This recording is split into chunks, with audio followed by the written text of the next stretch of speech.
Hello students. आज हम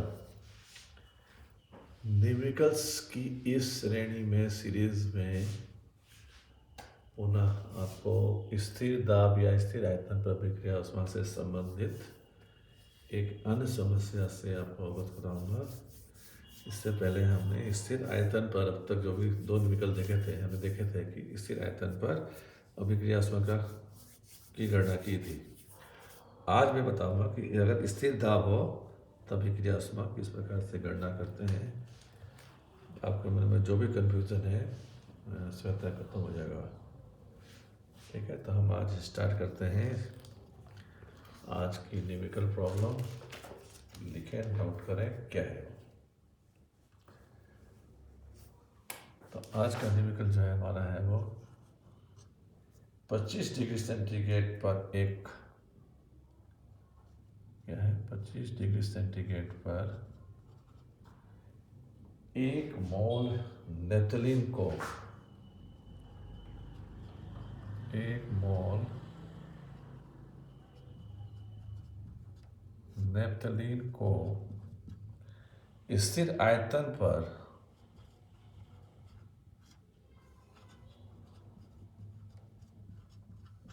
ठीक है, ये अंतर आ गया। पहले हमारे स्थिर दाब पे था, आज हमारा जो प्रॉब्लम है वो स्थिर आयतन पर है। स्थिर आयतन पर ऑक्सीजन की उपस्थिति में स्थिर आयतन पर ऑक्सीजन की उपस्थिति में जलाने पर कार्बन डाइऑक्साइड और उपस्थिति में जलाने पर कार्बन डाइऑक्साइड व द्रव या जल बनता है।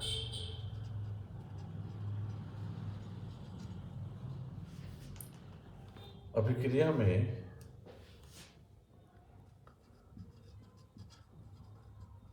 अभिक्रिया में 5138.8 किलो जूल ऊष्मा मुक्त होती है।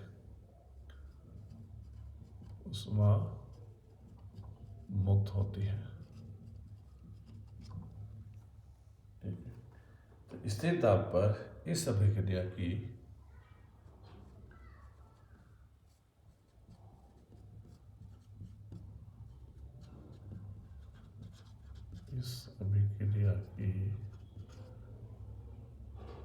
ऊष्मा की गणना कीजिए।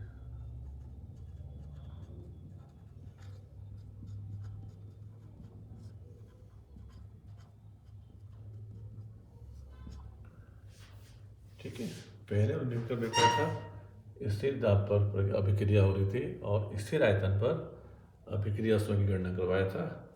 यहाँ पर हम स्थिर आयतन पर अभिक्रिया हो रही है और स्थिर दाब पर अभिक्रिया की ऊष्मा ज्ञात करना है। तो हम देखते हैं सोल्यूशन इसका किस प्रकार से होता है।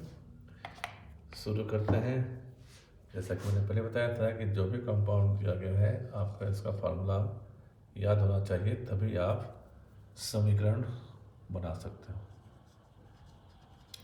तो सॉल्यूशन में देखते हैं हम। नेप्थलीन क्या कर रहे हैं, नेप्थलीन ऑक्सीजन की उपस्थिति में जलाते हैं, अर्थात वही दहन ऊष्मा का प्रक्रिया है। तो नेप्थलीन प्लस ऑक्सीजन क्रिया करवाएंगे और साफ साफ लिखा है यहाँ पर CO2 और जल प्रोडक्ट में बनता है। तो ये जो अभिक्रिया होगी वो किस प्रकार से होगी। नेप्थलीन का फार्मूला है C10H8। तो बच्चों आपको ये चीज़ ध्यान होना चाहिए, बस जो पदार्थ दिया हुआ है उसका क्या फार्मूला होता है वो ध्यान होना चाहिए, तभी आप आगे बढ़ सकते हो।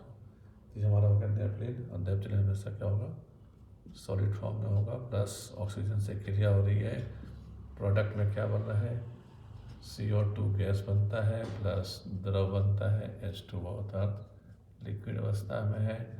आपका जो डेल H ऊष्मा मुक्त हो रही है, स्थिर आयतन पर ऊष्मा मुक्त हो रही है वो है स्थिर आयतन ऊष्मा मुक्त हो रही है होगा डेल E। इसका मान है 5138.8 किलो जूल। ठीक है, आपको ये ध्यान रखना है कि स्थिर आयतन में जो ऊष्मा मुक्त हो रही है वो डेल ई के द्वारा व्यक्त किया जाएगा, और स्थिर दाब पर जो ऊष्मा मुक्त होती है वो डेल एच के द्वारा व्यक्त किया जाएगा। तो हमने समीकरण लिख दिया है। अब इसको आप बैलेंस करें।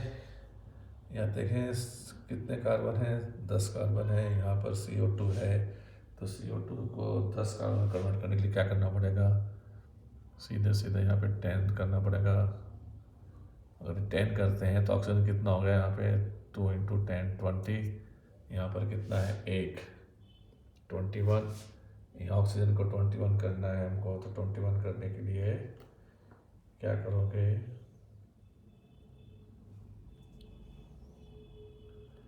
जैसे मान लीजिए हमने यहाँ पे कर दिया 12 और 2, और हाइड्रोजन कितना है 8, और यहाँ पे हाइड्रोजन को ऐड करने के लिए यहाँ पे 4 से मल्टीप्लाई करेंगे।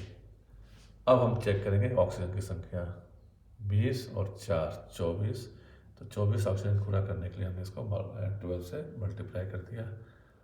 ऑक्सीजन गैसीय फॉर्म में होता है। ठीक है, गिवन क्या है, मुक्त ऊष्मा गिवन है, टेम्परेचर गिवन है, आयतन आपका स्थिर है, और किलो जूल में वैल्यू दे रखा। तो आर का जो मान है वो हम यहाँ पर किलो जूल का ही वैल्यू लेंगे। R =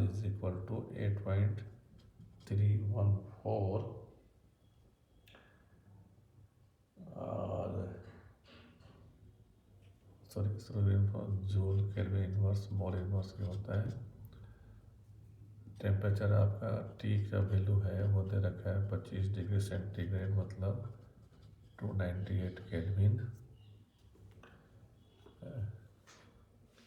और अब हमको निकालना है डेल Ng की फार्मूला क्या है हमारा, वो यही है, del H = del E plus del Ng RT। R मालूम हो गया, T मालूम हो गया, E गिवन है हमारा, और डेल Ng हमें ज्ञात करना है। डेल Ng का मतलब क्या है, Np - Nr, उत्पादों में गैसीय मॉलों की संख्या माइनस अभिकारकों में उपस्थित गैसीय मॉलों की संख्या। तो उत्पाद में उपस्थित गैसीय मॉलों की संख्या कितनी है, 10, माइनस अभिकारकों में गैसीय मॉलों की संख्या कितनी हो गई, 12। तो डेल Ng का मान कितना है हमारे पास, 2 माइनस का। ठीक है, ये सब मान हम इस समीकरण में पुट करते हैं, तो ये आपका हो गया -5138.8 kilo joule plus -2 into value of R 8.314 into 298 kelvin. इन सब को अगर हम यहाँ पर R का मान जूल में है, इसको किलो जूल में करेंगे तो ये 8.314 इंटू 10⁻³ हो आएगा। यहाँ पे ध्यान रखना, 8.314 इंटू 10⁻³ किलो जूल के अंदर इसको कन्वर्ट करेंगे तो kilo joule mole inverse kelvin inverse. ठीक है, इन सबको यदि हम सॉल्व करें तो हमारे पास जो आएगा वैल्यू वो आएगा -5138.8 माइनस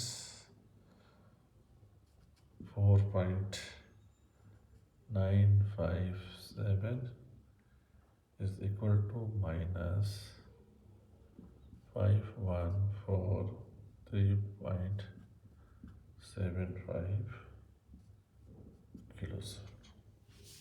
ठीक है, तो मेरे ख्याल से आपको ये स्पष्ट हो गया होगा कि जब स्थिर दाब पर अभिक्रिया उसमें गणना करना है तो डायरेक्ट हम ये फार्मूला उपयोग में ले लेते हैं, और स्थिर आयतन पर निकालना है तो इसी फार्मूले से हम डेल ई का मान देख लेते हैं। क्या होगा डेल ई का मान, del H minus del Ng RT, इस प्रकार से होगा। तो ये चीज़ आप ध्यान रखें। दूसरा, ये जो भी पदार्थ दिया रहता है उसका भी ध्यान रखें कि उसका फार्मूला क्या होता है, अगर फार्मूला ध्यान है तो आप समीकरण को आसानी से बना सकते हैं। सिर्फ करना क्या है, आपको ऑक्सीजन से क्रिया करवाना है, प्रोडक्ट में आपका CO2H2 है ही, इक्वेशन को बैलेंस कर लो, आपका समीकरण बन जाएगा। और समीकरण पूरा बैलेंस होकर बन जाएगा, तभी आप डेल Hg का मान ज्ञात कर सकते हो। ठीक है, तो मुझे लगता है कि आपको इस चीज़ समझ में आ गई होगी। Thank you.